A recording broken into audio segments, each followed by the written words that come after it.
दिव्यम, आज आपण तुझं रूप बदलून टाकूया. म्हणजे आईच्या गावात काय भारी दिसतोयस रे तू. एकदम कमाल. अरे बरा काय अवतार केलायस तू माझा. आयुष्यभर मीडिया टीम पण आली. आता ते तुमचे फोटो काढणार, व्हिडिओ काढणार, सोशल मीडियावर टाकणार आणि तुम्हाला व्हायरल करणार. तुला आता मजबूत लाईक, कमेंट, जगभरातून मेसेज येणार. बस. अरे पण तुम्ही मला विचारलात का की हे सगळं मला आवडलंय का? हाच प्रश्न तू कधी गणपती बाप्पाला विचारलास? बाप्पाचं नवनवीन रूप करणं खरंच गरजेचं आहे का? अरे तो प्रत्येक वर्षी येतो, प्रेम, आनंद सगळ्यांना एकत्र आणण्याचा संदेश देतो. पण गेल्या काही वर्षांपासून एक नवीन ट्रेंड सुरू झालाय.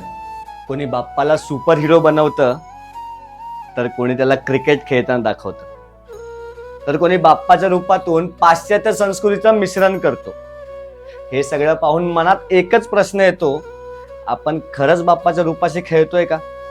अरे बाप्पाचं सौंदर्य त्याच्या साधेपणात आहे, त्याच्या शांत हास्यात आहे, त्याच्या आशीर्वादाच्या हातात आहे. हा, कला दाखवणं, सामाजिक संदेश देणं काही चुकीचं नाही, पण सण जेव्हा स्पर्धा बनतो तेव्हा कुठल्या मंडळाचा बाप्पा जास्त वेगळा हे मोजायला लागतो, तेव्हा मूळ हेतू हरवतो.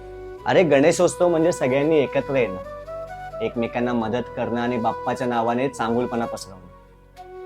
कदाचित ती वेळ आली आहे बाप्पाचं रूप बदलण्यापेक्षा आपली विचारसरणी बदलण्याची. बोला गणपती बाप्पा मोरया.